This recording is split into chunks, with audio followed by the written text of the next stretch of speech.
प्रजापति कहां से आया? देखो, जो 4 वर्ण थे, ब्राह्मण वर्ण में कोई जाति नहीं बनी। ब्राह्मण वर्ण था, ब्राह्मणी जाति थी। क्षत्रियों में कोई जाति नहीं बनी, क्षत्रिय वर्ण था, क्षत्रिय जाति थी।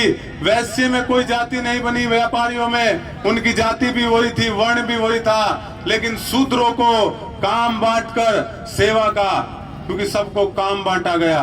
किसी को कहा गया कि तुम बर्तन साफ करोगे घरों के, तुम खाना बनाओगे, तुम बाल काटोगे, तुम कपड़े धोओगे, तुम बर्तन बनाओगे, तो सबको काम बांट दिए गए। और जो भी जो काम करने लगा उसका एक ग्रुप बन गया, उसका एक ग्रुप बन गया। वो ग्रुप का जब नाम पड़ गया, फिर जो भी जो काम कर रहा था उसका नाम पड़ गया। बाल काटने वाले को नाई कहा जाने लगा, कपड़े धोने वाले को धोबी कहा जाने लगा।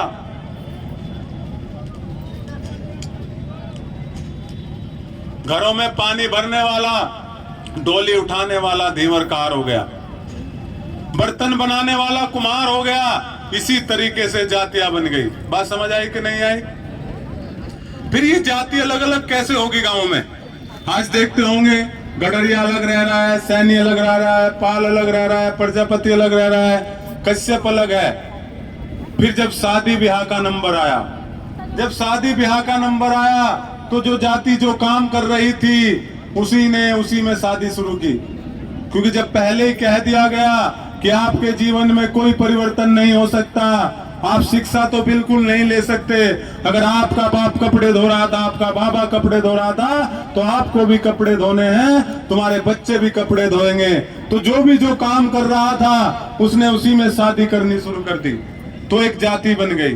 नाई ने नाई के यहाँ शादी की, गडरिये ने गडरिये के यहाँ शादी की, धीवर ने धीवर के यहाँ शादी की। सब ने अपने अपने काम करने वालों में जब शादी कर दी तो एक पूरी जाति बन गई। बात समझ आई कि नहीं आई? फिर ये जाति गरीब कैसे रह गए शूद्र लोग? अब एक बात बताओ, एक सवाल है आप लोगों से। अगर कोई खेत है और खेत में पानी का स्रोत ना हो, खेत में पानी ना पहुंच पाए, तो खेत क्या होगा? बंजर हो जाएगा, सूख जाएगा। किसी घर में धन का स्रोत ना हो, किसी जाति में धन का सही स्रोत ना हो, धन ना आ रहा हो ढंग से, और किसी के यहाँ धन का स्रोत सही हो, या तो सरकारी नौकरी से आ रहा हो, या व्यापार से आ रहा हो, या तुम्हारी खेती से आ रहा हो, तो जिसके पास धन का स्रोत होगा वो जाति मजबूत होगी, जिसके पास धन का स्रोत नहीं है वो जाति कमजोर होगी। ये बात सही है कि नहीं? तो ब्राह्मण के पास उस समय धन का स्रोत था, दान, ज्ञान, और राजा को अपने हिसाब से चला रहा था, तो ब्राह्मण मजबूत था। क्षत्रिय राजा थे, राजा जनता पे टैक्स लगाता था, जनता के टैक्स से उस पे पैसा आता था, तो क्षत्रिय भी मजबूत थे। वैश्य व्यापार करता था, व्यापारी भी मजबूत थे। लेकिन शूद्रों को कहा था कि तुम्हें सेवा करनी है, और सेवा के बदले जो तुम्हें दे दे, जो भी ये तीनों ब्राह्मण क्षत्रिय वैश्य दे दे, सेवा के बदले उसी में अपना जीवन चलाना है। तो जो भी आप सेवा करते थे उन लोगों की, उनके बर्तन साफ करते थे, उनके कपड़े धोते थे, उनके बाल काटते थे, तो वो जो भी फटे पुराने कपड़े या जो भी बचा हुआ खाना हमारे इन सेवक जातियों को दे देते थे, उसी में हमें जीवन बिताना पड़ता था। ये बात सच है। इसलिए आप लोग गरीब होते चले गए। और शूद्रों में भी दो बन गए, शूद्र और अतिशूद्र।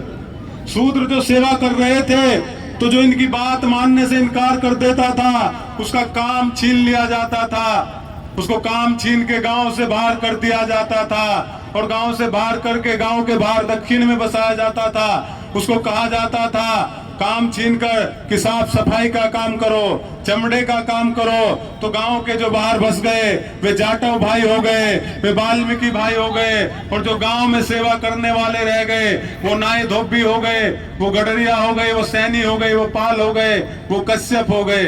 इन जातियों की वजह से हमारी जाति का अलग अलग बटी। बात समझ आई कि नहीं आई?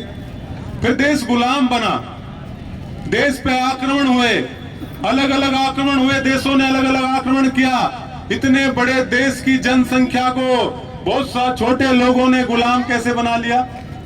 भाई करोड़ों की जनसंख्या, मान लिया हमें 1000 2000 लोग बैठे हों और 10 लोग आके हमें गुलाम बना ले, तो क्या हो सकता है? क्या तो कैसे गुलाम बने?